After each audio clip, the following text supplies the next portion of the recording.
Welcome, everybody. Good evening. Hi. I'm Claire Messud, and I have the joy and privilege this evening to welcome Jenny Erpenbeck to Harvard. For many of us who have read and admired her work for years, to have her with us in person is a particular delight. I want to thank Jenny for making the long journey, of course, not least when she's been battling the flu. So we may all be Jenny. I've heard Jenny's cough, and it's for real. So we all just have to beam soothing thoughts to Jenny's throat, I guess. And I also want to say a special thanks to Shuchi Saraswat of Brookline Booksmith. Are you here? Hi.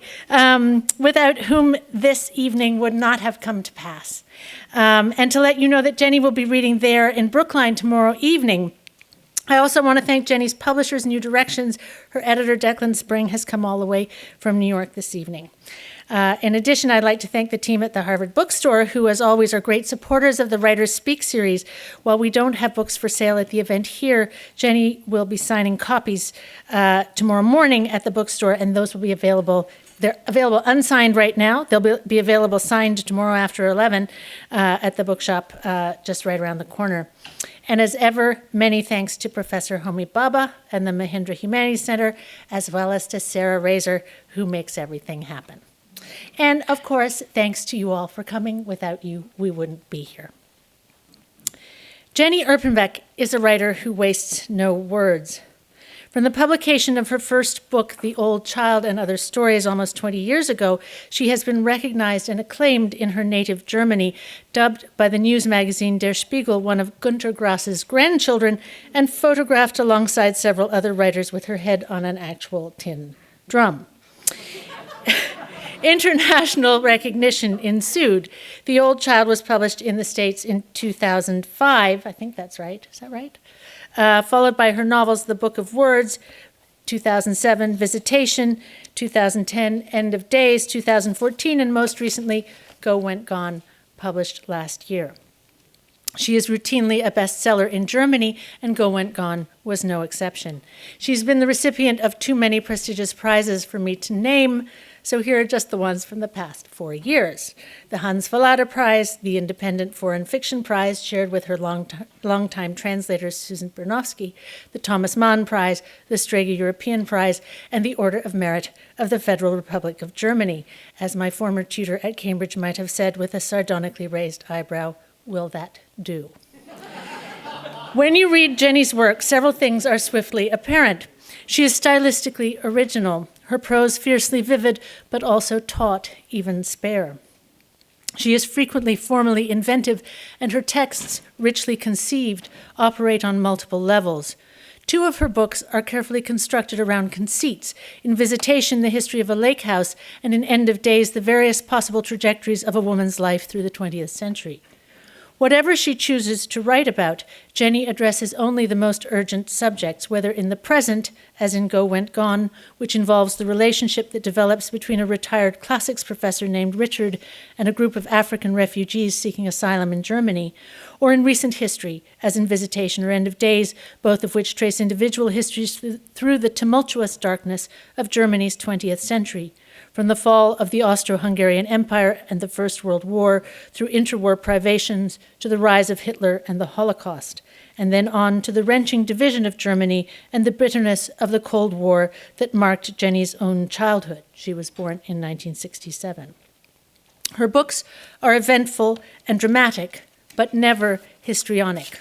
They have about them the adamantine precision of authenticity, lived or very carefully researched truth, as assessed by a penetrating intellect.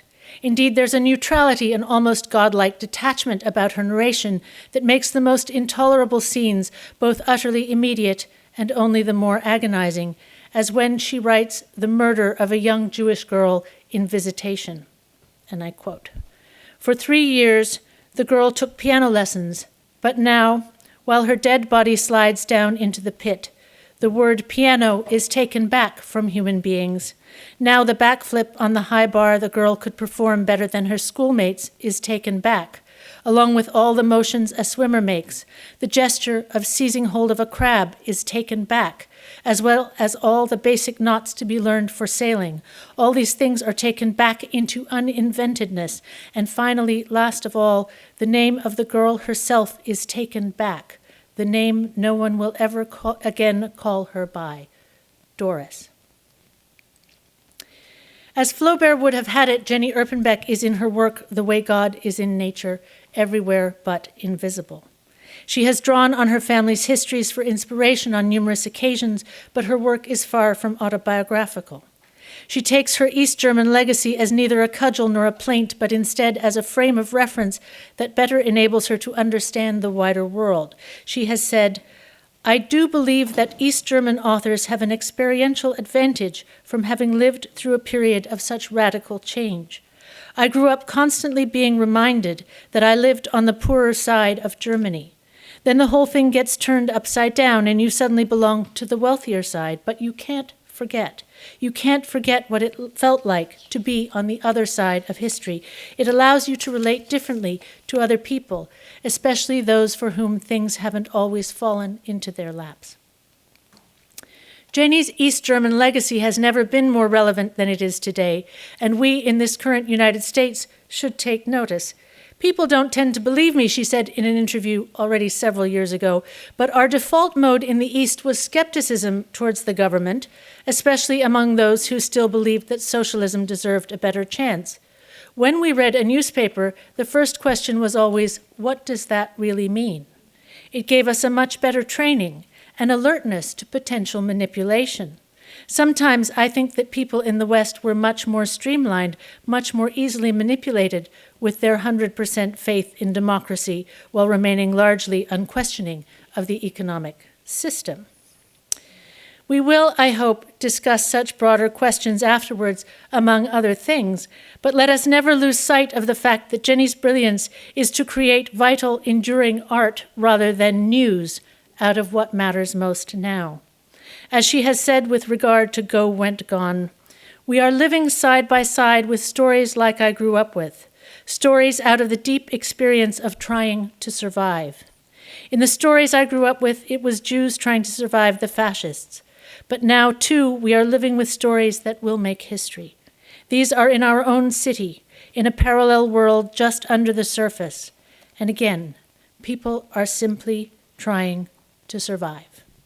Please join me in welcoming Jenny Erpenbeck.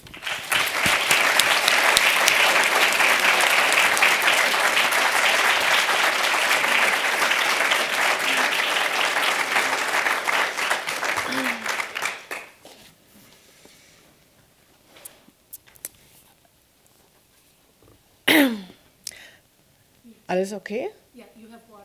This is my water? This wasn't yours? So it's a great honor for me to be here, to be introduced by Claire Messud, and first there will be a reading. I'm going to start with the beginning of the book,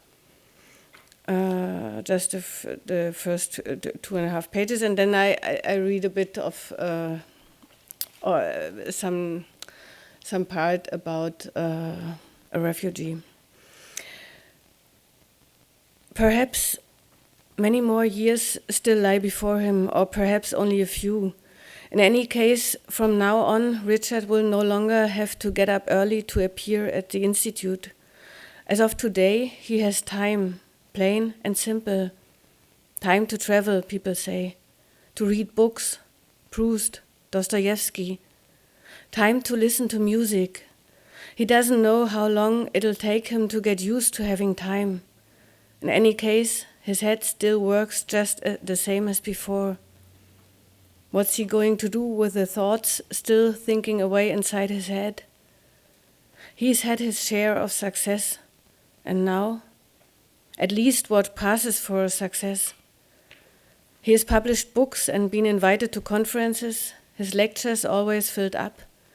Students were assigned his books to read, highlighting passages to learn by heart for their exams. Where are his students now? Some hold junior faculty positions, 2 or 3 are even tenured. Others he hasn't heard about in years. There's one he's still friendly with, and a few others drop him a line periodically. That's how it is.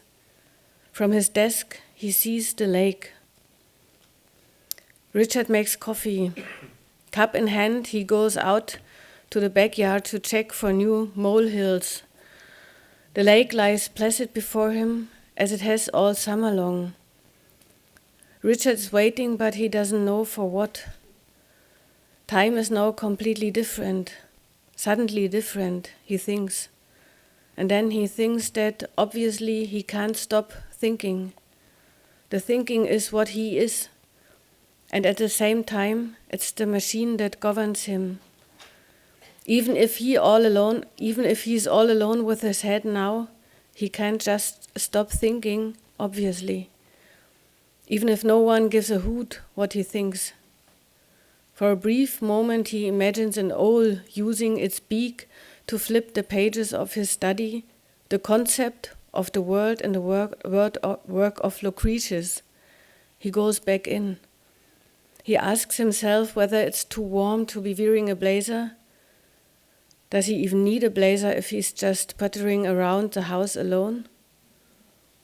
Years ago, when he learned by chance that his lover was cheating on him, the only thing that helped him get over his disappointment was turning this disappointment into work. For months he made her behavior his object of inquiry. He wrote almost 100 pages, investigating all the factors that led up to the betrayal, as well as the way in which the young woman had carried it out. His work had no particular impact on their relationship, as she left him for good not long after. But still, these labors got him through the first months after his discovery, months in which he'd felt truly miserable. The best cure for love, as Ovid knew centuries ago, is work. But now he is being tormented, not by time filled with pointless love, but by time itself. Time is supposed to pass, but not just that. For an instant he has a vision of a furious owl tearing apart a book entitled On Waiting, with its beak and talons.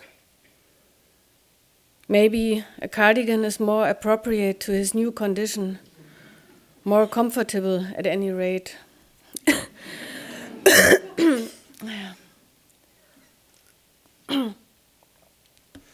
And seeing that he no longer goes out in human society on a daily basis, it's surely no longer necessary for him to shave every single morning. Let grow what will. Just stop putting up resistance. Or is that how dying begins? Could dying begin with this kind of growth? No, that can't be right, he thinks. They still haven't found the man at the bottom of the lake. It wasn't suicide. He died in a swimming accident. Ever since that day in June, the lake has been placid. Day after day, it's been perfectly calm. Calm in June, calm in July, and even now, with autumn on the way, it remains calm. No rowboats, no shrieking children, no fishermen. This summer, anyone diving head first off the dock at the public beach could only be an outsider who hasn't heard yet. While this bather is drying off after his swim, a local might address him who's walking her dog, or a bicyclist who dismounts for a moment to ask, "So you don't know?" Richard has never mentioned the accident to an unsuspecting visitor. What would be the point? Why ruin things for someone who's just trying to enjoy the day? Strangers who walk past his garden gate on their outings return just as happy as they came. But he can't avoid seeing the lake when he sits at his desk.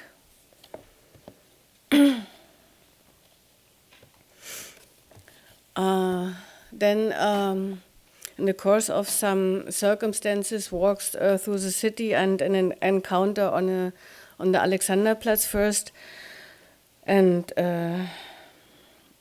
following other things, he starts researching on the issue of refugees and of he's researching about African countries for the first time. What are the capitals of these? And so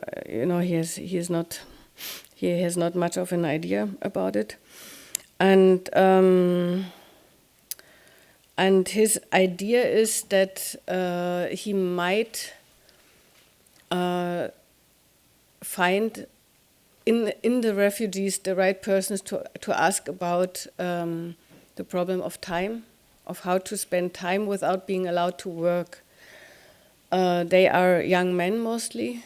He is not a young man anymore, but the problem is the same problem, and so he gets the reason for the research is that he wants to meet them and to interviewing them for a project about time. And so he's working out a catalog of questions that could make clear the transition, to explore what the transition is from one part of life to another one, which is hard to stand. So this is the catalog of his questions he prepares for the first real meeting. Where did you grow up? What's your native language? What's your religious affiliation? How many people are in your family? What did the apartment or house you grew up in look like? How did your parents meet? Was there a TV? Where did you sleep? What did you eat? What was your favorite hiding place when you were a child? Did you go to school? What sort of clothing did you wear? Did you have pets? Did you learn a trade? Do you have a family of your own? When did you leave the country of your birth? Why? Are you still in contact with your family? What was your goal when you left home? How did you say your goodbyes? What did you take with you when you left? What did you think Europe would be like? What's different? How do you spend your days? What do you miss most? What do you wish for? If you had children who were growing up here, what would you tell them about your homeland? Can you imagine growing old here? Where do you want to be buried? So, and now I'm just reading one of the stories he's told by the first refugee he's meeting alone for an interview. So actually he's meeting him in a former house for elderly people in which the refugees were put by the Berlin Senate for a short while. And there he starts with his talks. Awad was born in Ghana. His mother died giving birth to him. Just like Blanche Fleur, Richard thinks, just like the mother of Tristan. The first day of my life, Awad says, is also the day I lost my mother. And your father? Awad doesn't answer. Until the age of 7, he says, he lived with his Nana, his grandmother. Is your grandmother still alive? Have you seen her since then? Do you remember what she looks like? No. When Awad was 7 years old, his father brought him to live in Libya. This grandmother, whose daughter died giving birth to her first child, whose grandson learned to speak from her and was washed by her every evening before going to bed, standing on a board so that the hot earth wouldn't burn his feet. This now very old and possibly even deceased woman tries to fight her way out of the memory-free zone surrounding her grandson, fight her way into the world of all that can be told, But she doesn't succeed. Her grandson calls her Nana, as all Ghanaian grandmothers are called, and beyond that she has no name. She remains trapped in this lower stratum and silently sinks back down again. What will the man in the lake do when the lake freezes over soon? Did you ever go back to Ghana? No, never. His father worked in Tripoli as a driver for an oil company. Awad was sent to school. They lived alone in an 8-room house. Often there were guests, and when his father got home from work, he cooked for everyone. His father played soccer with him and bought him toys, gave him pocket money, quite a lot actually. He flew with him to Egypt on vacation. The flight to Cairo only took 30 minutes. I know my way around Cairo really well, Awad says. We went over there a lot. Over there is what West Germany was called back in GDR times.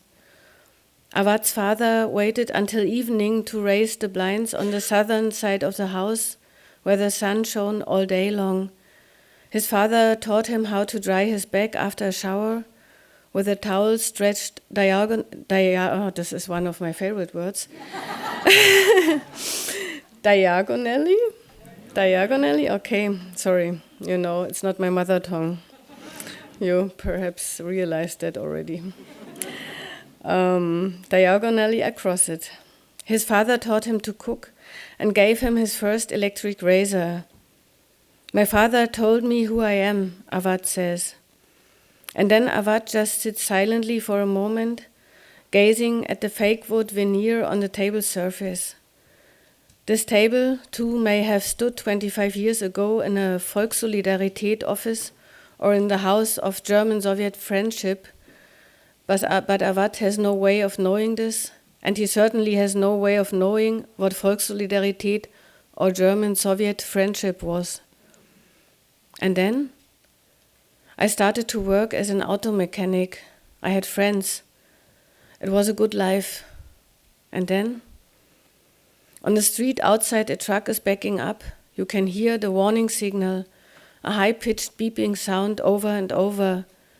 In Morse code, it would be 0.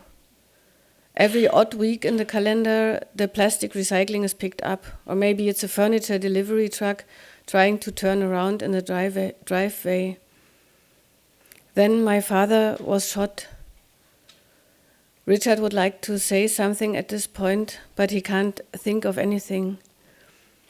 A small yellow label is affixed to the table leg, inventory number 360/87. Richard had seen his father one last time in the hospital after his death. The nurses had bound the dead man's jaw to his skull with a bandage to keep his mouth from hanging open for all eternity. The bandage made his father look like a nun.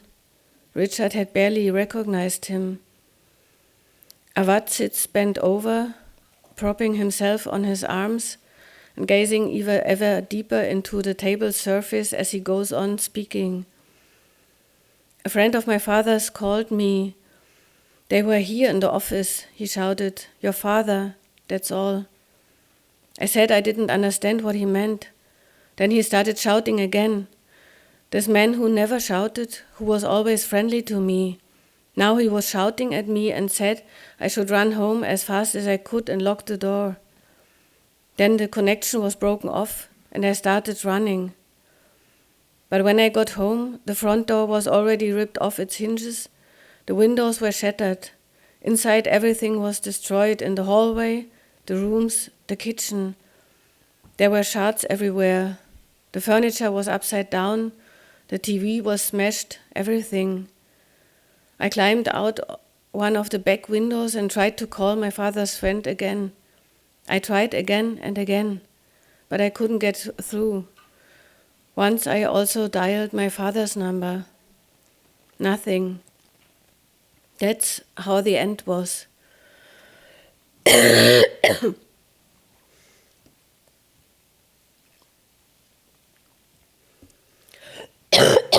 Sorry, I'm a bit sick too. Until night came, I waited on the street. Where was I supposed to go? It was the same street I walked to go to school and later to work.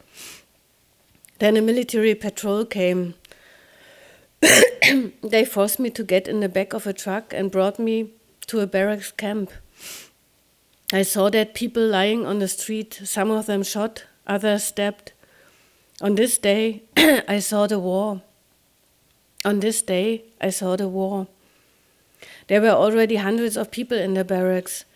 Most of them were black Africans, but there were also some Arabs from Tunisia, Morocco, Egypt. Not only men, but also women, children, babies, old people. They took everything away from us, money, watches, phones, even our socks, he says and starts laughing. He laughs and laughs. It's not easy, he says, and stops laughing.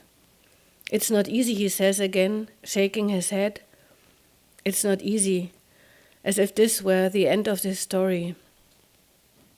And then, when I tried to complain, he says, they hit me in the head with a rifle butt. You can still see the scar. Awad parts his hair with his fingers and shows the scar to the professor emeritus with whom he is speaking today for the first time in his life. If you want to arrive somewhere, you can't hide anything, he had said to Richard at the beginning of their conversation. If you are lucky, you get beaten. If you are unlucky, you get shot, someone said to console me. Then they took the SIM cards out of our phones and destroyed them before our eyes. They broke the memory, Awad says. None of us had anything left except a t-shirt or pants or a skirt. For 2 days we sat there in the barracks while the European bombs fell on Tripoli. We were afraid one of the bombs would hit us since it was a military camp. On the 3rd day they brought us to the harbor and made us get on a boat. Who among you knows how to steer a boat like this? 2 or 3 Arabs said they did. They raised a Gaddafi flag on our boat, Awad says, laughing. A Gaddafi flag. So were they Gaddafi people or rebels? We didn't know. They all had the same uniforms. Before this moment, Richard had never really thought that members of the military who turned against the government would still be wearing their country's uniform. In any case, no one was on our side. Even though I grew up in Libya, Libya was my country. Awad nods to himself, and for a while he says nothing more. And then? Then they shot a salvo in the air and said to us, anyone who tries to swim back will be shot. We didn't know where the boat was going. Maybe to Malta or Tunisia? Only later did we understand it was going to Italy. We were squeezed in so tight, you could only get up for a few minutes. Then you sat down again right where you were sitting before. The woman behind me peed without getting up. When I tried to prop myself up, everything was wet. We were in the boat for 4 days. There were only a few bottles of water, and we gave them to the children. When things got too bad, we adults drank salt water. It's not easy, Richard, it's not easy. We made a bigger hole in an empty plastic bottle with our teeth, and then we tied together a couple of shoelaces, attached the bottle, and let it over the side to scoop up the seawater. You have to drink. A few people.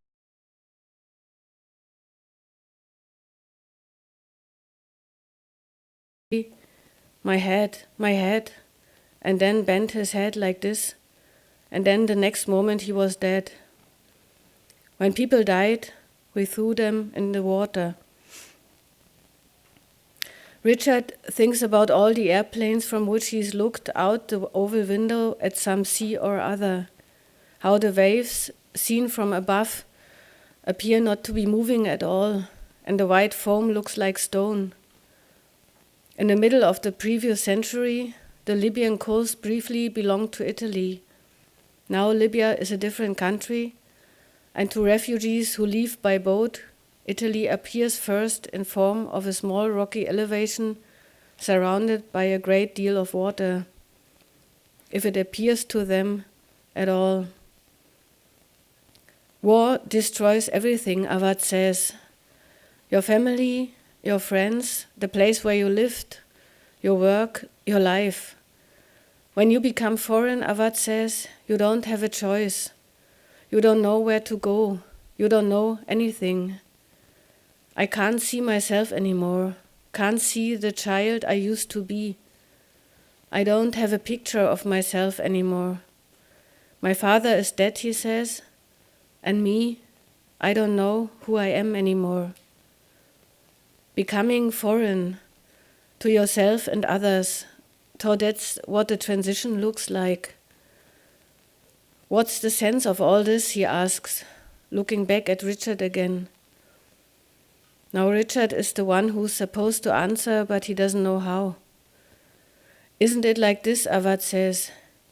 Every adult human being, man or woman, rich or poor, if he has work or not, if he lives in a house or is homeless, it doesn't matter. Every human being has his few years to live, and then he dies. Yes, that's how it is, Richard says. Thank you.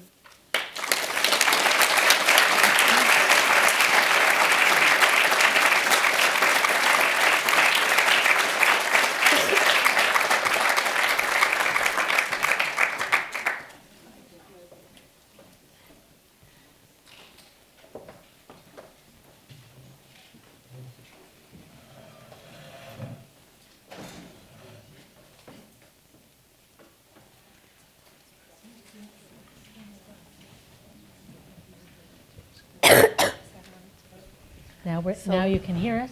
Everybody can hear us? Me too? Yeah? Okay, Yeah. good. Let's hope. Can you hear Jenny? No. Also ich sag noch mal was, ich spreche jetzt mal Deutsch zur Probe, also Deutsch hört sich so an. Ich freue mich, dass ich hier bin. Hören Sie mich? Nein. Ja, ja, das ist, aha, I see. Mhm. Tja, perhaps too You'll have far to talk away into from your my... chin. Tja, wait. I put it a bit closer, otherwise I will have to speak like this and that's not very polite. Wait. Oh, doesn't look so bad. Okay, now it's a bit better, oder? A bit? Yeah, no? It's not quite perfect, but it's better. Okay. That's good. I try my best to speak like this, like someone from the Secret Service. You just need the You want ear. to put it on the inside, so when you're talking, speaking, My inside. on the other side, so that when you're speaking to The other. That's a good idea. It's a good idea. Yeah. Then you'll be turning naturally. Genau. Do you need a hand? This was quite clever. I hope it doesn't fall down. Okay. Okay. It's good. It's good. Now good? it's perfect. It's okay? I can hear me speaking. You can hear you. Good. Okay. So, and I guess you can hear me too. Okay. Sorry for you. You know, it's not unpolite to this side, but the micro is here. Microphone. Thank you for that wonderful reading. And maybe that's as there are so many things to talk about. Maybe that's as good a place. Awad's story is as good a place as any to start, perhaps. And to ask you, I know you did a lot of research for this book. How did this book come to be? What was the germ of it? Where did it start? And how did you embark on discovering and telling, these stories, and how fictionalized are they, and all of those questions. But where did the book come from? Let's start there.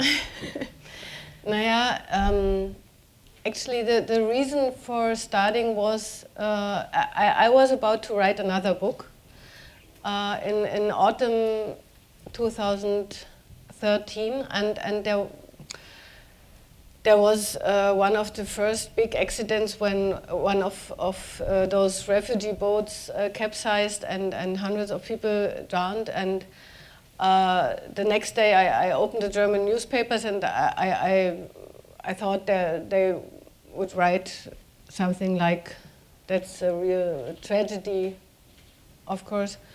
And they wrote a bit like this, but only a bit.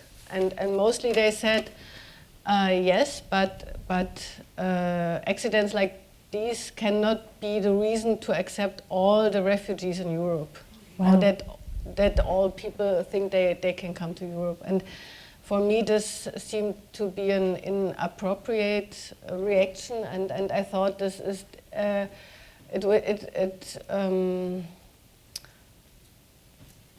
it shocked me because it made so clear that the value of life is so different. That the value of a life of a refugee is much less, or is considered to be much less than lives in Europe or in the world we know.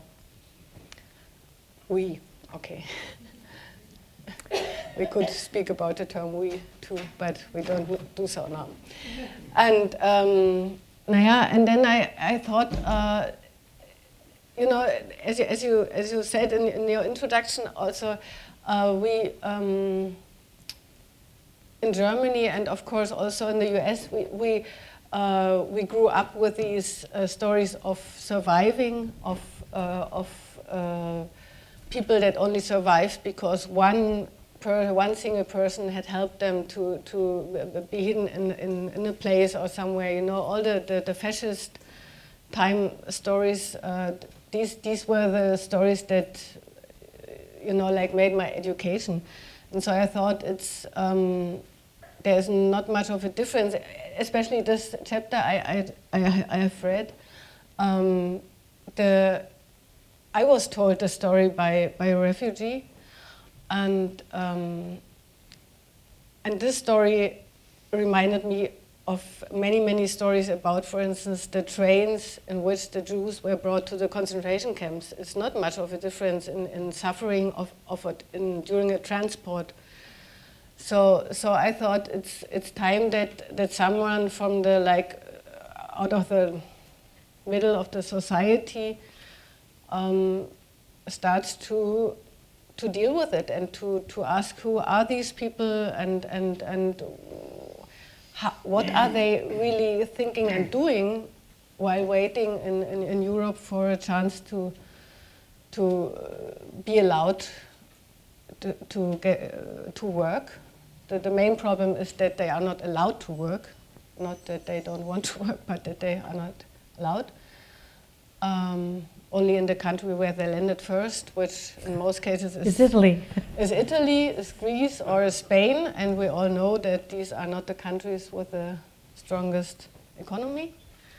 And in Germany we are lacking people, but we don't want to have these refugees because they are not well educated enough in most of the cases, and somehow there is no idea of giving them some years for perhaps learning something, which would, okay, we come to this perhaps later. So I thought, okay, I put aside the book I already had started, and then I thought, okay, I just start.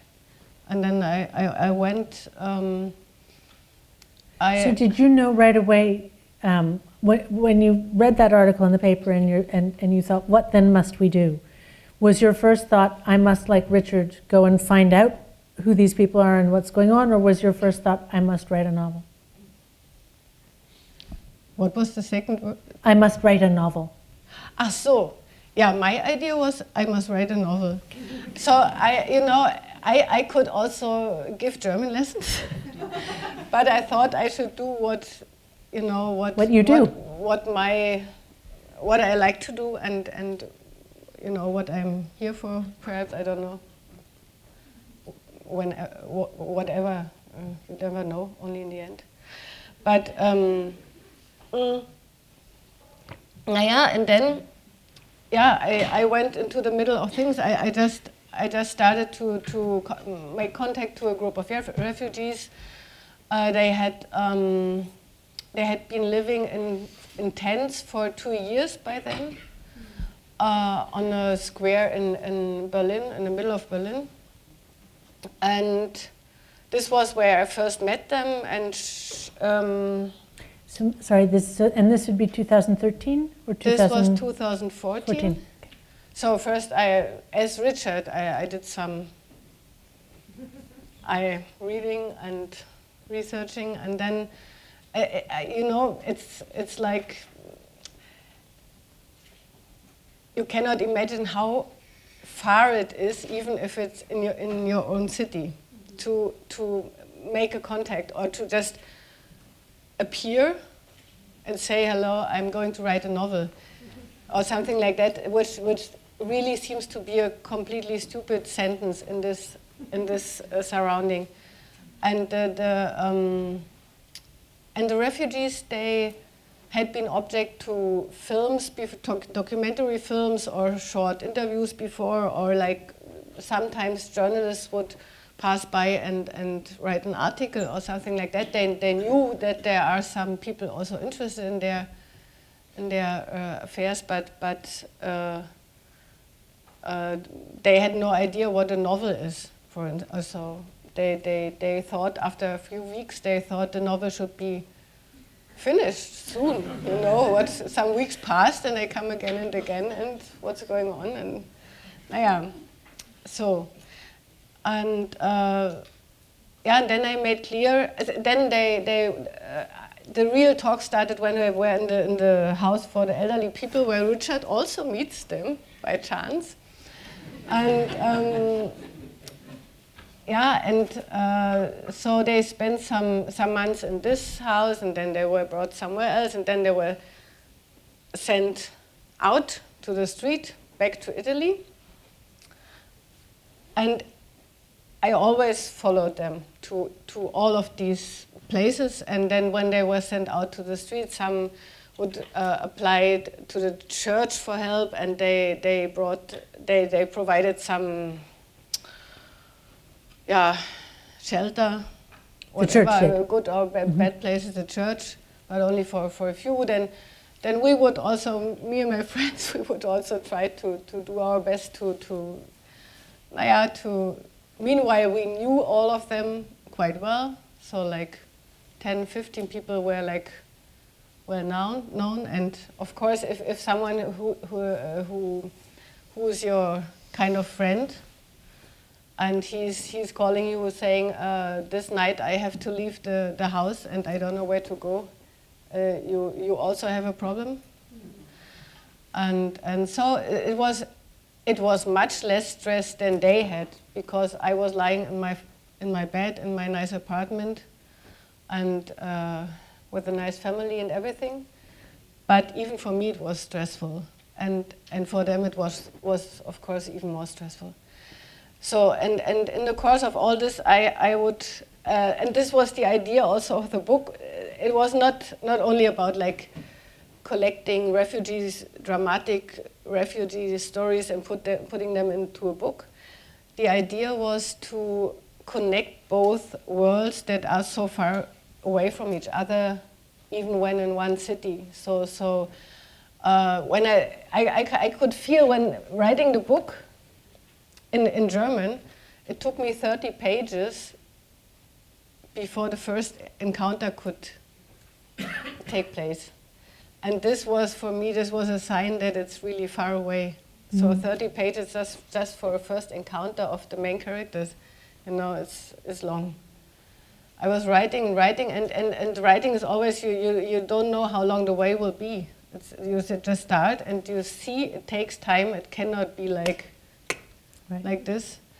And then, in the beginning it was Richard, or in a way me, interviewing the refugees.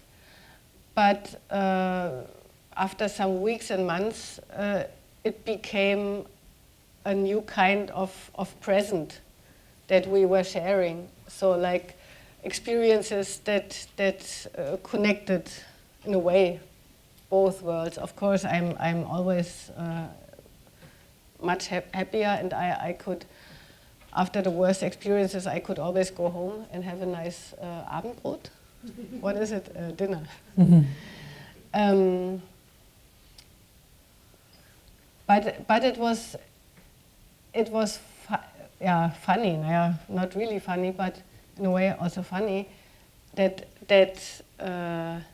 by accompanying the refugees to all these offices and the lawyer and doctors and all the asylum seekers office or the foreigners office or whatever offices Germany has invented for this problem, I explored my own society. The own society was the foreign country. This was funny, in a way. And so this became the book. I put the talks into the book, but I also put all these experiences into the book. And Richard, who starts as a very like proper German professor, retired professor, like interviewing people, he is all of a sudden he finds himself involved in things he never had dreamed of before. So for him it's a kind of a new life of a strange kind. But it also makes him rethink or recast his entire conception of his profession. I mean, he's a classics professor, and suddenly he's revisiting all of the myths and the sort of classical characters, and his whole world, his whole understanding of the world is shifted by this, by these encounters. Yeah, he remembers all of a sudden that the Greek gods, some of them are based in North Africa, and so he sees there always has been a connection of his culture to the culture of the people that now come from the northern African countries. He starts thinking about the Greeks having learned Hesiod is saying so that they learned the art of a horse wagon. Yeah, this. I think the charioteering. Yeah, genau. They learned it from the Berber people. So even the Greeks weren't the first at all. So there was a beginning earlier, and so he's learning much about the like 3,000 or 4,000 years old culture of the Tuareg and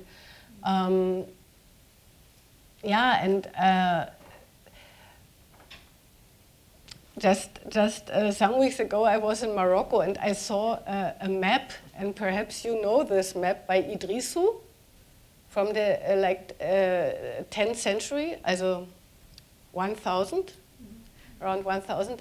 He has made a map which has not the north on top, but the south on top, which is really good to see for our point of view.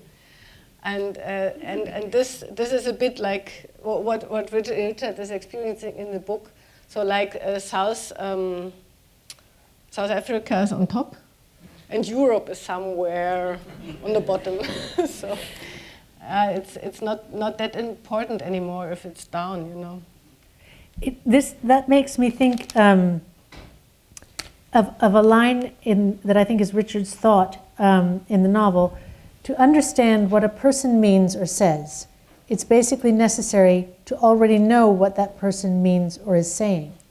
So is every successful dialogue just an act of recognition, and is understanding not a path, but a condition? And I wanted to ask you about that because if that were true, there wouldn't be a lot of hope for all of us. For your professors. Well, but just generally, I mean, for our nation right now, for the world, but it seems as though the novel has a more optimistic view in a way. Because I mean, they're living in translation. Half the time, they're speaking Italian to one another. Naja, it's not optimistic. No. I think it's always like waiting for the right moment to happen. So the But moment is, so that reflection is an optimistic one.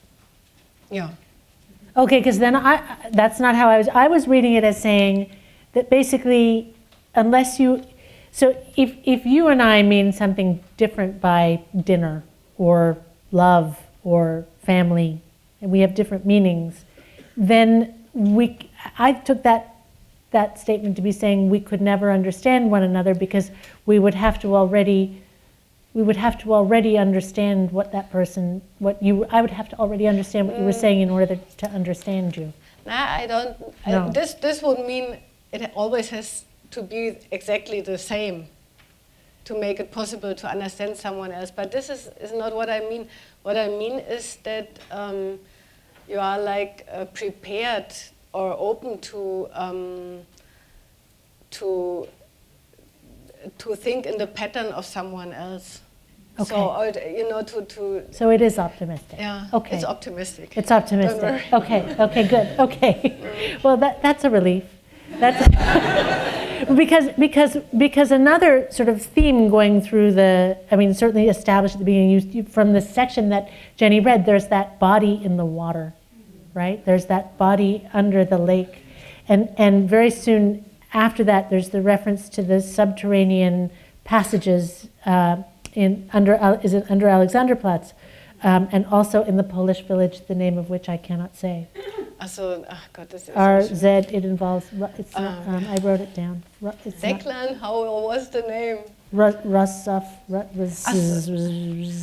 Oh, it involves many S's and Z's. Wait. You spell it RZESZ with an O with an accent. Rzeszów. Okay. Rzeszów. So, but he thinks about that the Rzeszów, like underneath Alexanderplatz, there are somebody calls to us from afar. There are from underneath the lake. There are the vestiges of pre-existing towns, really, sort of subterranean towns, where people have taken refuge in difficult times. But what abides for this reader is the sense of the world under the world, this world under the surface, and then the question is how you have access to it, and whether just listening is enough. Is listening enough?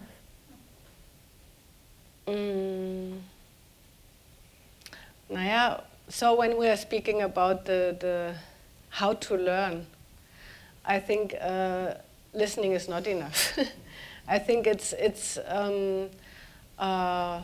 so my father is a philosopher, and his special issue just now is competence, which might sound very common nowadays, but he says it's learning always only takes place or is done by own experience.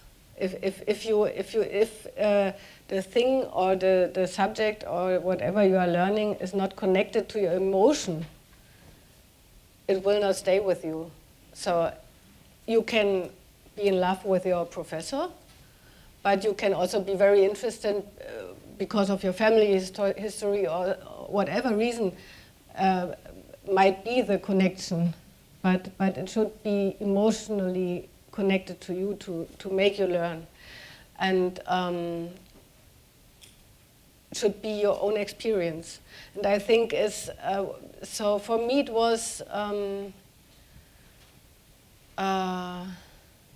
only to, you can read the refugee stories also in newspapers, well written, and moving and everything. But when you start sharing not sharing, but like taking part in parts of the lives of refugees, you see like all the waiting or all the empty time they have to spend and all the really complicated and, in my eyes, a bit more stupid laws.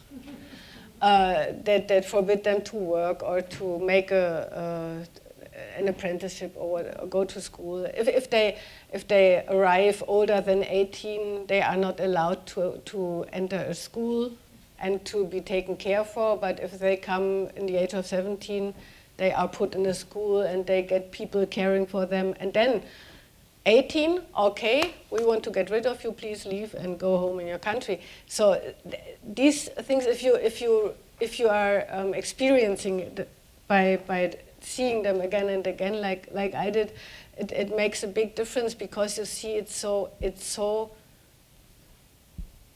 really, really, really hard to, and the surviving is not only the moment of being safe at this or that coast.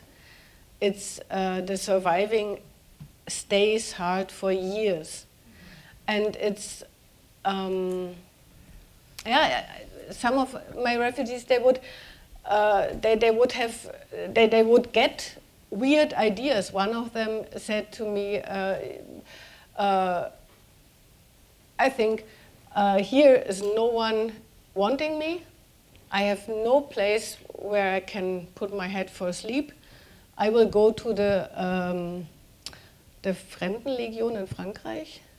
The foreigners, the Foreign Legion. The Foreign Legion. Foreign Legion, yeah. So one of the worst troops one could Quite go bizarre to. also, because then to go back and be a mercenary and... Yeah, and then I said, what do you want? And he said, a friend told me they have such a good sports program. Okay, that's a reason for a young man to join this kind of force. And he's a lovely boy, so he there's no idea that he's a killer or someone, who wants to shoot people. And I pretended to be his mom and forbid him. Yeah. So, but there are many others that no one is listening to, no one is taking care, no one is saying, like a mom, you don't do so. Many of them have either left their families or they have lost their families. They have no one taking care for them. They have no money, of course. They cannot found a family. They have often very strict ideas about, like, first having a job, then having money, then founding a family. And if they can't do so, they won't have a family. They are missing children in their lives. These are all big problems that are growing in the course of years. So you're, as you referred to them as your my refugees, you said. So your refugees now, 4 years later, where are they now? Also, one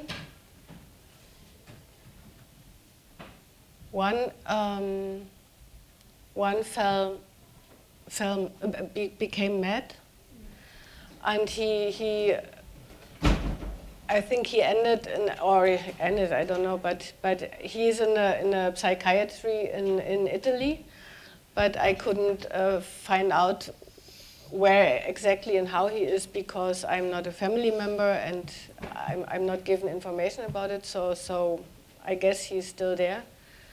And his father didn't send the papers for him that he could be returned to his home country, because his father has the opinion that it will be better for him in Europe. So this is one of the. So he's institutionalized in Italy. And he, and he. It seemed to the church people and to me that his madness somehow has to do with the abuse in Europe. That he was abused by some man, or there was. Sometimes he was full of fear when he was alone with this very nice man from the church who took care for him. Then he would ask him, "What do you want from me?" And so there was our impression that he experienced bad things in Europe, not only in Africa during the war. And then my main character of the group, who I always used to call the president of this group, the Zeus in the refugees' heaven. Zeus. In the book. Zeus. Zeus. In English, we say yeah. Zeus. Zeus. That's who you mean? Aha, yeah, Yeah. Zeus. Aha. Yeah. Okay, I speak ancient Greek, you know, Zeus. And he, unfortunately, he died. Oh. Yeah, he died in 1.5 years ago by a heart attack. Oh. And this was also not what we really Would have wished. wanted him to experience here in Europe. And then some others now in last autumn they got permission to stay with a license to look for work. This is the happy. So that's part of it. that's 3 years. It took them 3 years. No, it's 8, as in 17, 4 years. 4 years. 4 years, or 4 or 5 years for some.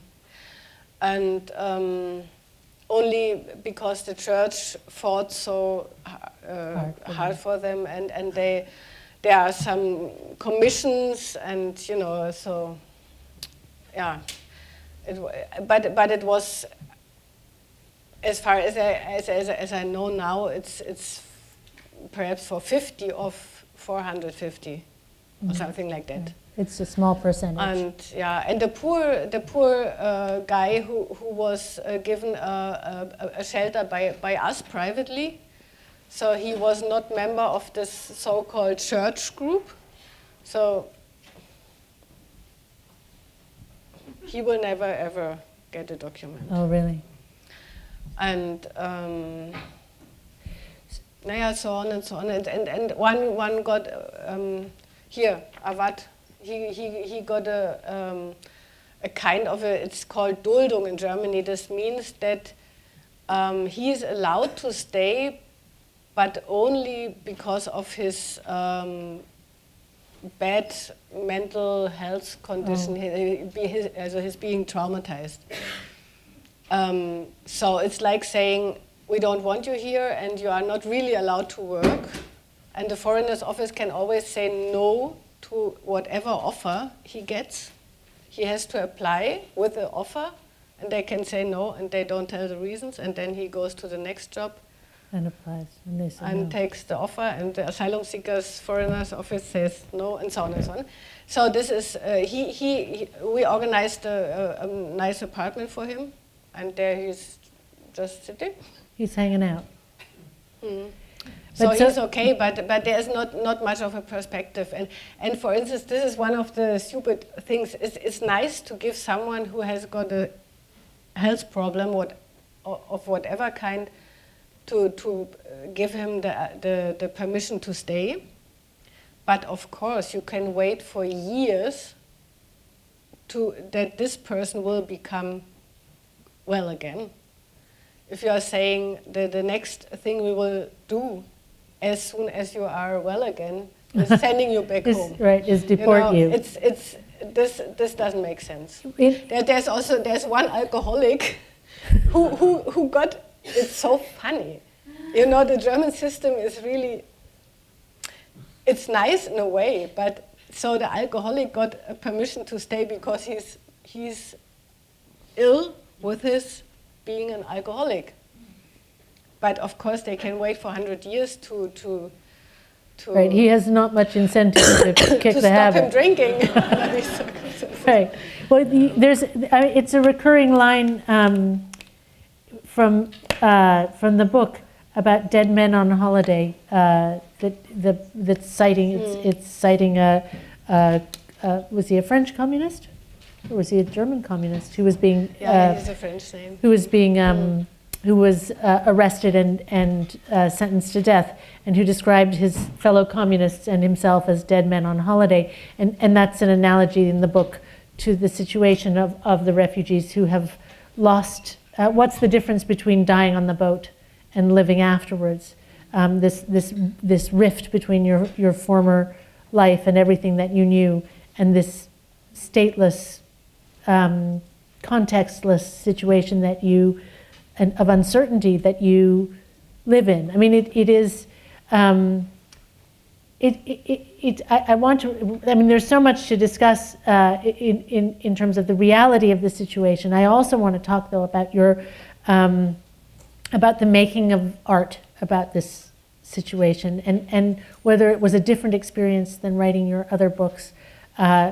Whether structurally you approached it in a different way, whether you were able to write about it while you were also dealing with people in their lives, or whether you had to step back from that and have some distance from the work you were doing with the refugees in order to write about it. Naja, the luxury of waiting for the distance, I didn't have. You didn't have. Yeah, but as a writer, you always have a bit of a difference. Distance.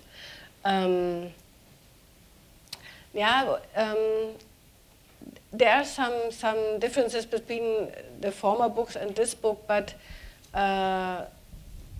in my eyes, the things they have in common is like my interest in the way of biography, the way of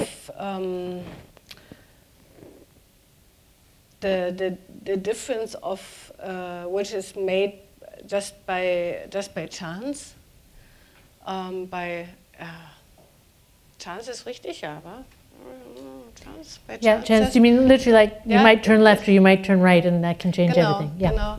And this I saw clearly also in dealing with these biographies of the refugees. And if you mention the you know that some people are drowning and some people are saved, you will always see the dead and the living, and the living and the dead. So it's not, for me, it's not like two worlds apart. It's I see it in the same moment that all these people that I met as real persons, that they could have easily been also on the ground of the Mediterranean Sea, and that at the ground of the Mediterranean Sea there are so many like my friends that I know so well now, and yeah, it's this. And the question of transition, is it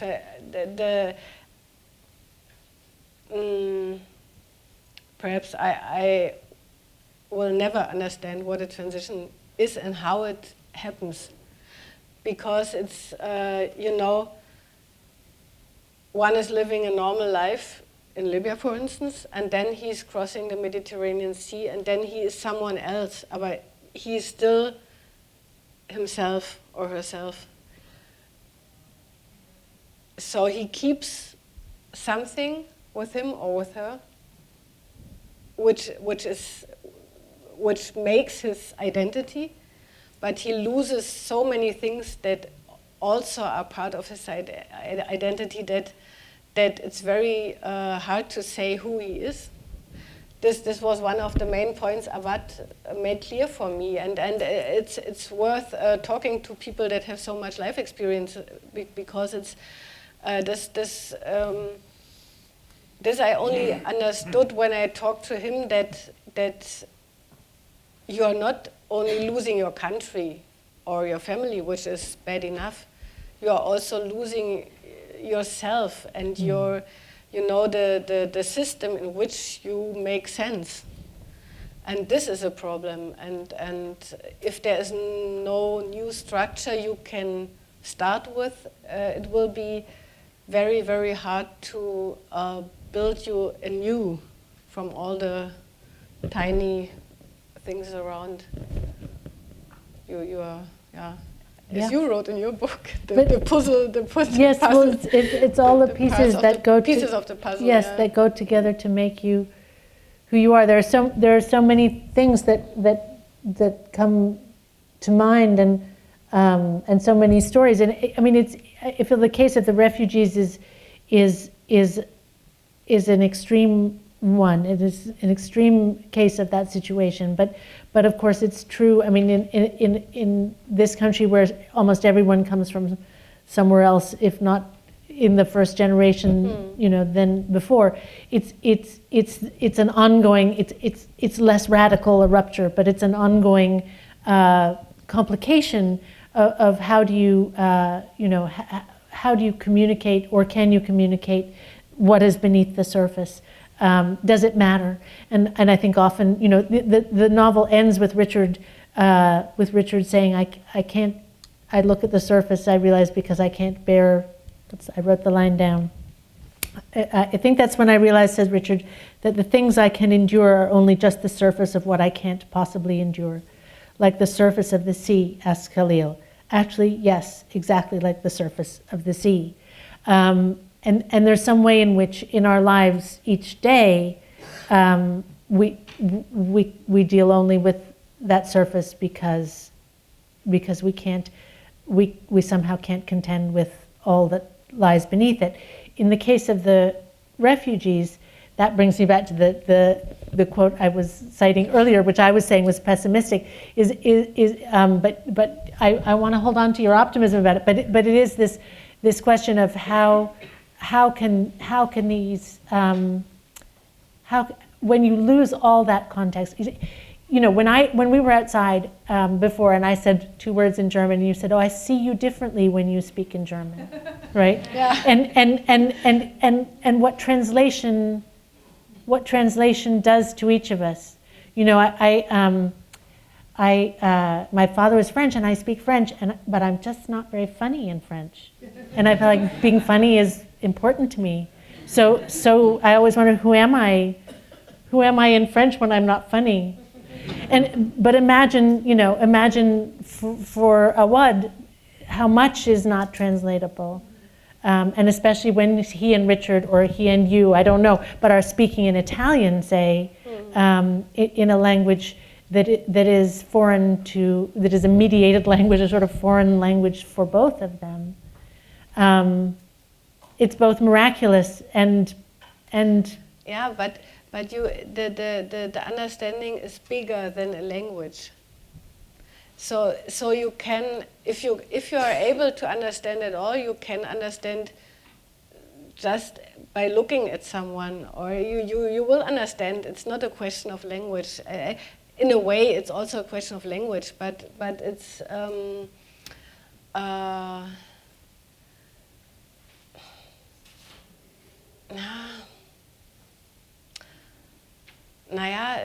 you know, there are these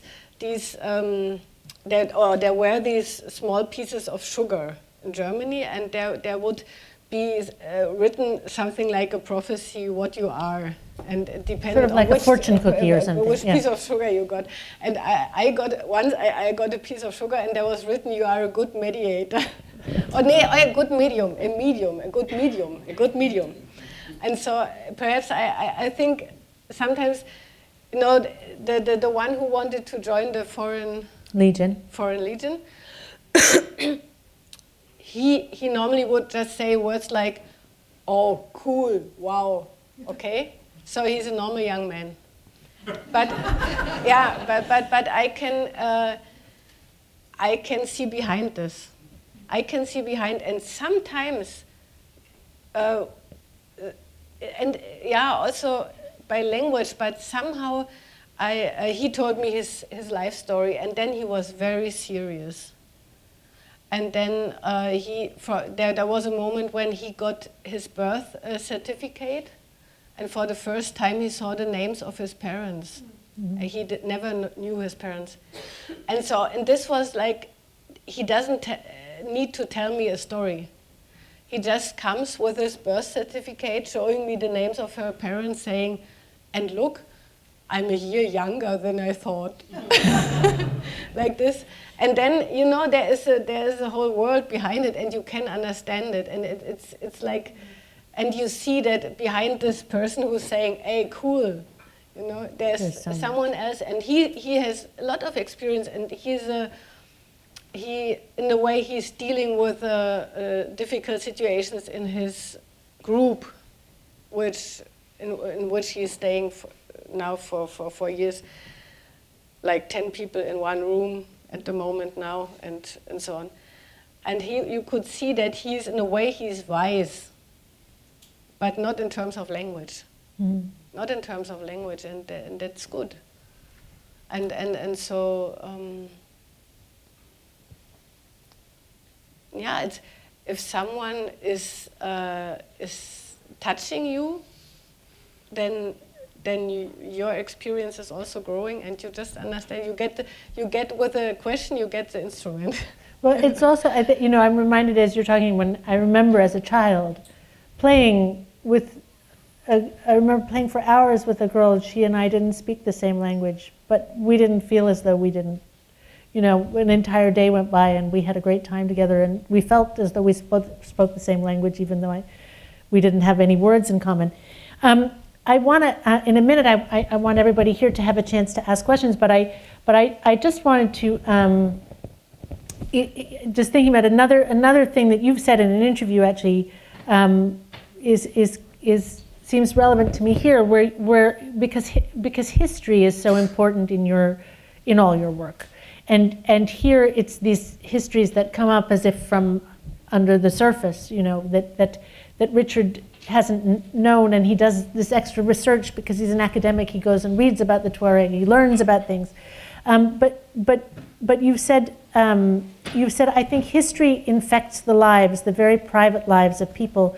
So you cannot remove something from history, even if you just want to tell a story. And I suppose for me that raises all sorts of questions that I'd love to hear you speak about. One is whether you think I think you're saying it's not possible to write something that's sort of outside of, that doesn't have the great weight of history around it. And I wonder if that feels to you a general state. We sit here in a room full of Americans for whom disregarding history is a sport and a pastime. And I've only spent 1 year in Berlin, but you can't. History is all around you. You can't turn away from it. You can't escape it. And I guess I wonder to what extent you feel, this will seem a pivot in a way, but you feel that you are not just a contemporary writer, but a contemporary German writer, whether you feel you're a contemporary writer a German writer with an East German heritage, whether you feel that all of those things shape you, or whether you feel you're a freer agent in a way. How that presence of history plays for you in your work and in your conception of your work and of yourself. Just a little question. When I started writing, I didn't know that I was interested in history, and I always started at some very concrete point that interested me, and it turned out to be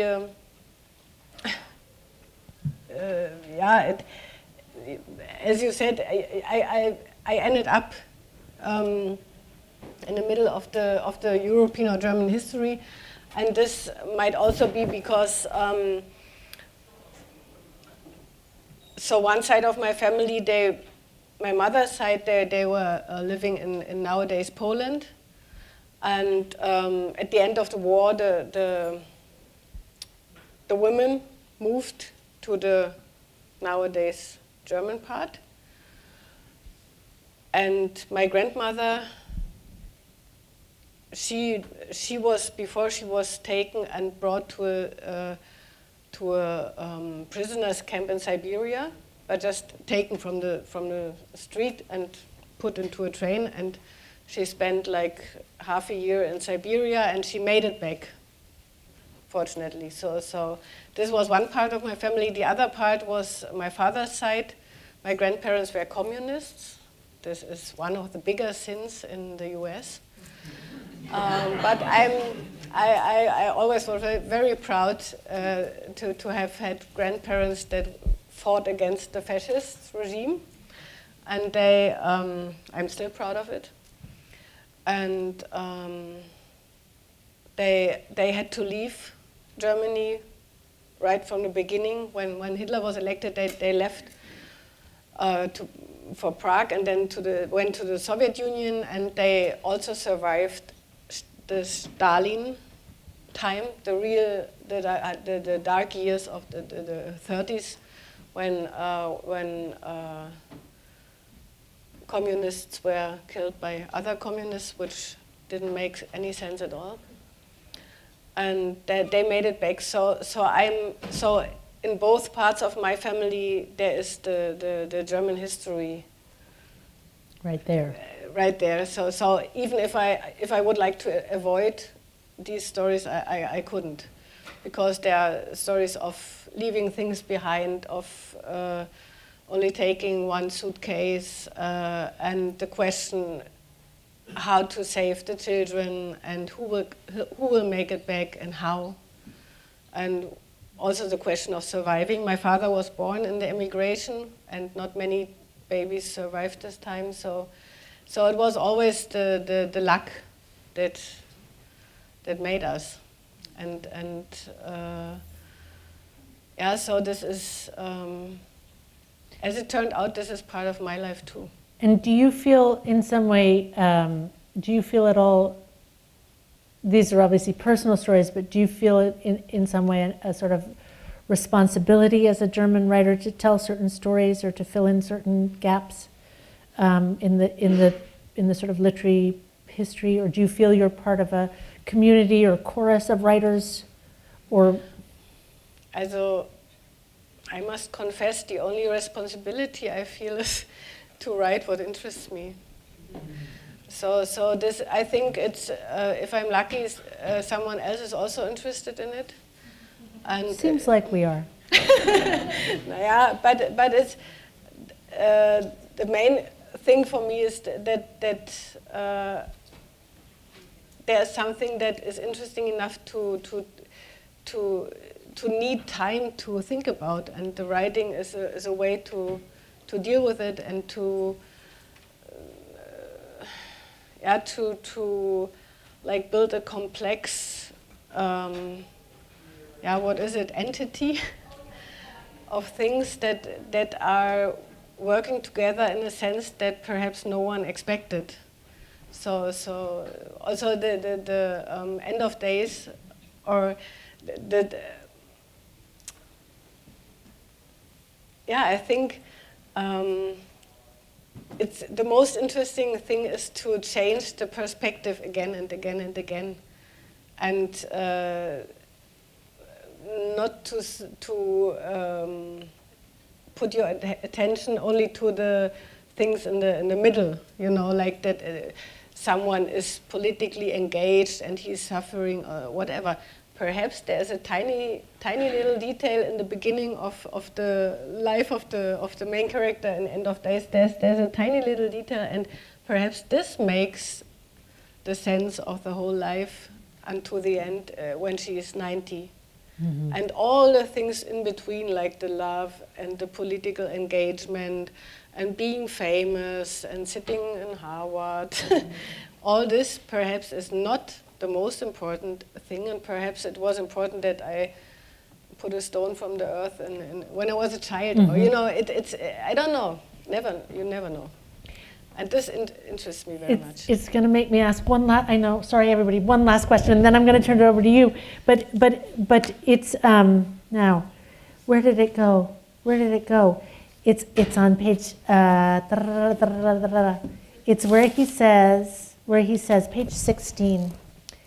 And this, it's just, I want to ask you about the balance between, as writers, we deal in the matter of sort of chairs and tables and cups of coffee and underwear, and then also somehow in the matter of the metaphysical or the existential questions or the great themes of history. He says, He says, I'm just going to read you guys a little bit. He slices onions for the salad. He's been slicing onions all his life, but just recently he saw in a cookbook the best way to hold the onion to keep it from sliding out from under the knife. There's an ideal form for everything, not just in matters of work and art, but also for the most mundane, ordinary things.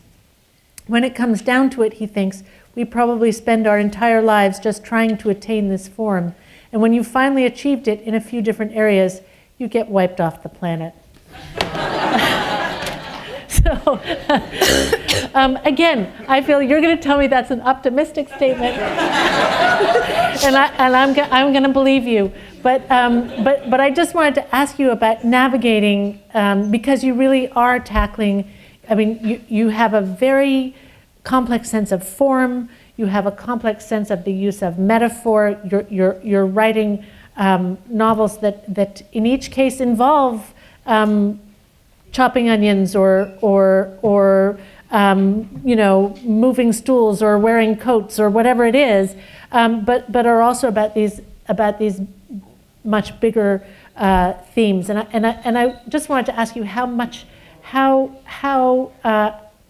consciously you have to strike that balance, or whether it's intuitive, whether it just comes naturally, or whether there's something you could impart to the audience about how you go about it.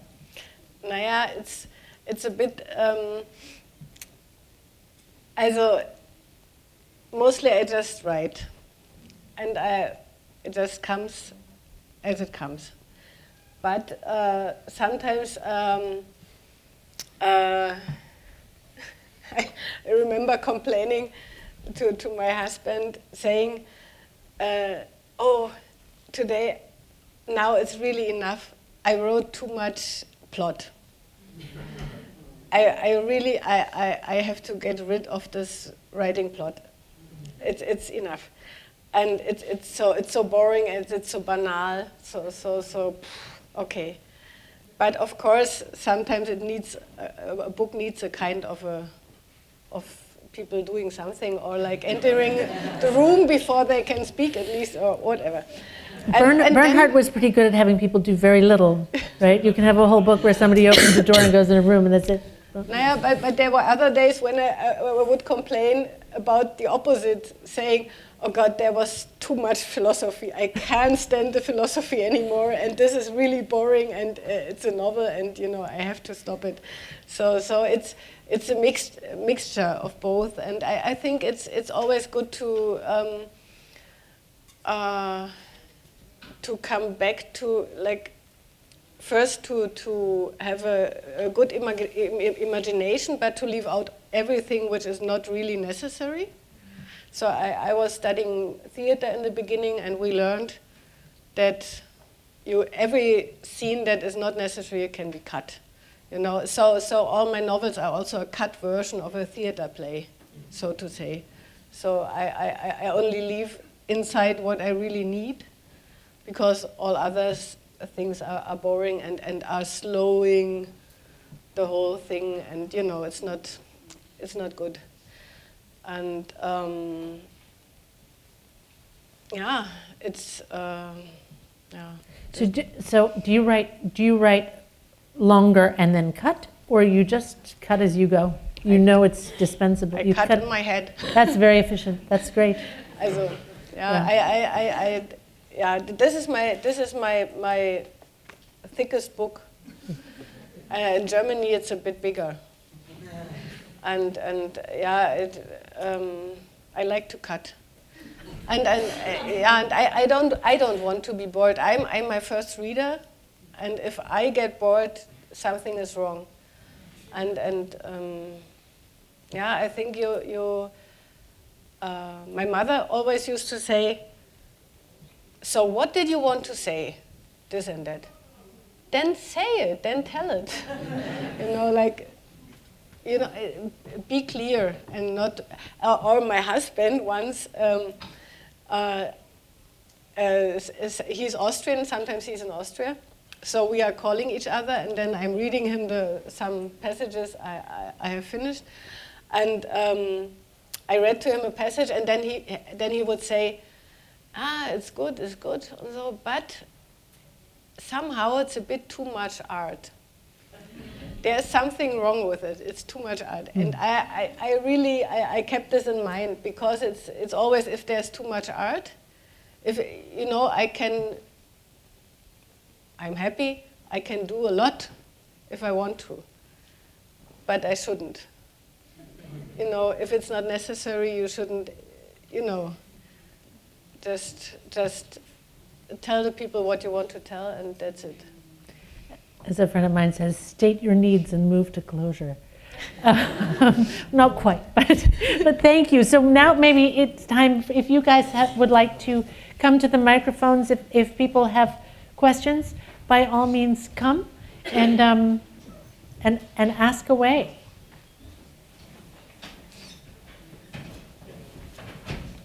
Some people may need to leave. If people don't have a question, beware, I'm going to ask another one. Do come.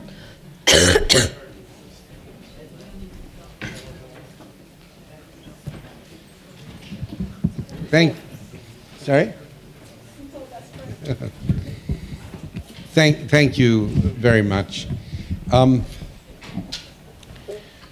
number of things came to my mind, and amongst them, I wanted to know, first of all, what do you think the Germans learnt from the Nazi period? What do you think the lessons of the Nazi period were for this particular refugee moment, where, and this is a question I was asked on Munich television, so I'm asking you now how to answer it. I don't think I did a good job, but I was asked this in Munich.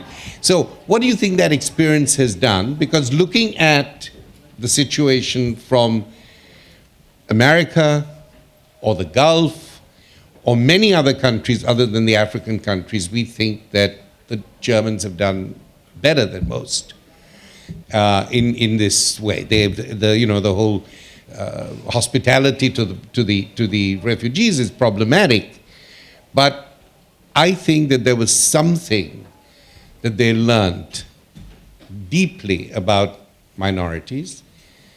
Doesn't mean that it's disseminated through the country, but the fact that Germany stands out in Europe says something to me about that past history, given the history that you also talked about, and how it might have created a change now, despite the absurdities of the law that you mentioned. So that's the first question I wanted to ask you. The other one goes from the other side, which is that you have very carefully shown in the book, but also in this conversation, how in order to be able to empathize, the issue is not simply about translation and language. It's about a kind of existential or phenomenological empathy, that somebody shows you something small and you see what's behind it. How can that be communicated to people who are anti-refugees? What work must be done to create that? What institutions must be put in place? You talked about the church. What other kind, and that is an institutional moment, what other kinds of things do you think society must do to be able to create this unspoken, not necessarily accurately translated relationship of coexistence? Okay, these are really a few small, light questions. The first question, I would say that it's true. The Germans seem to have learned a lot from what their ancestors did wrong. Some 50, 60, 70 years now, a bit more, 70 years ago. The problem was that somehow it was left to the private people to be solved. And of course, things that are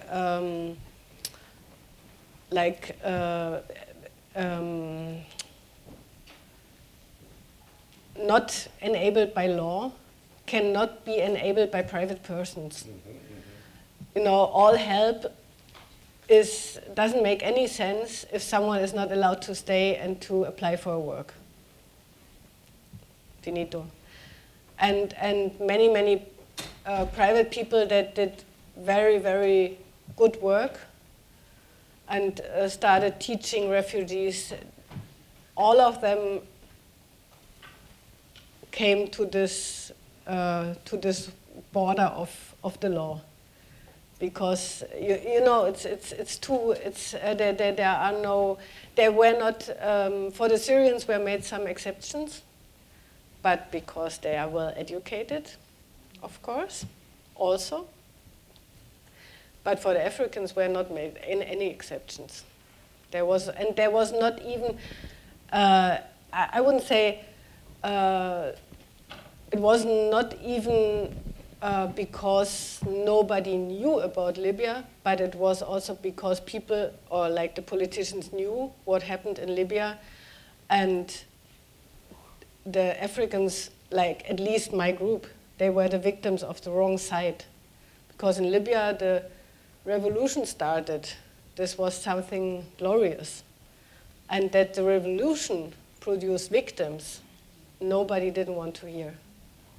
They were the victims of the wrong side, which is also something one can think about a long time. Mm-hmm. And the other question is more difficult to answer. I think you can.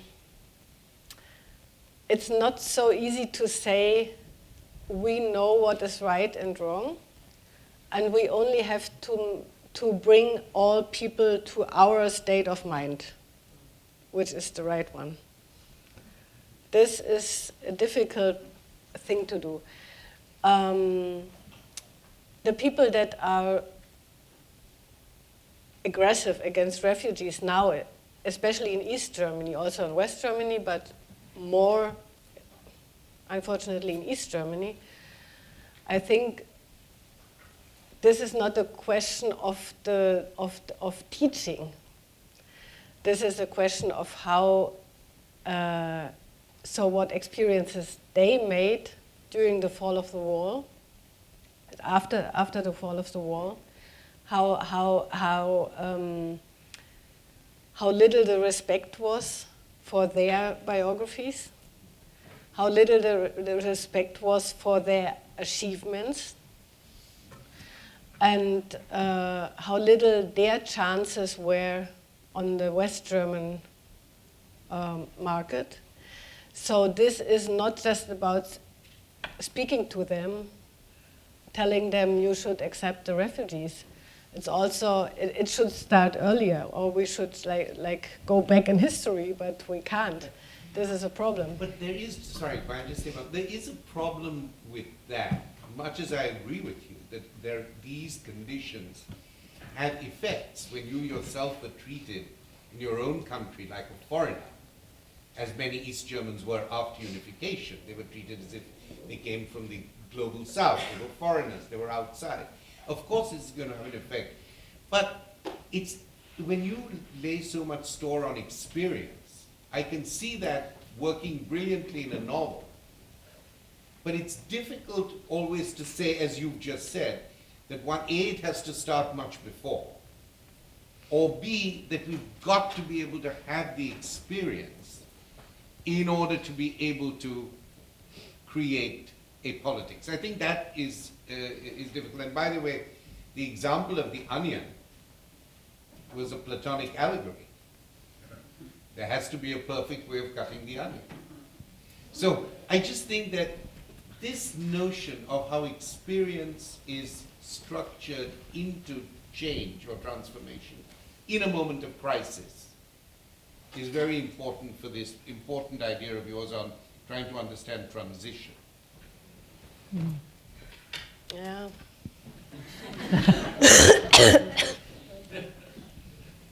It's difficult. It's the difficult thing is that if you have 100 people that make the same experience, they will behave themselves in 100 different ways afterwards. Correct. And this is also, for Richard, or as it is for me, the experience of having been somehow like a stranger after the fall of the wall, this turned me into someone who feels empathy for people that are strange somewhere. But other people, they will just keep the fear of a breakdown, of a breakdown of a whole society. They will just, and it's also a family question of generations. And this is also what brought me to write the book, because I think it's so short-sighted to think only about now, how to solve the problem, where to put all these refugees. The best will be just that they stay in Africa. It's a problem of generations, of the next 3 and 4 and 5 generations, as I can see from my family history. And it's also how the experience is communicated within the families. So if someone lost his job after the fall of the wall, he will have been full of like disappointment about the West and his hopes, and he perhaps he was happy in the first moment, and then he was the idiot in the end. And he will communicate this experience to his children, to his grandchildren, and there will be a hatred like kept alive, just in the families. And this is very hard. For instance, there was never ever, in a way I was happy about it, but in a way I was also disappointed, there was never ever a Nazi in one of my readings. And I really had a lot of readings in Germany, and there was no one to really discuss against me, which was in a way a relief, but it was also a pity that there is not even a talk. Thank you. Yeah. You're speaking, one of the things that really moves me about the book is that Richard is from GDR.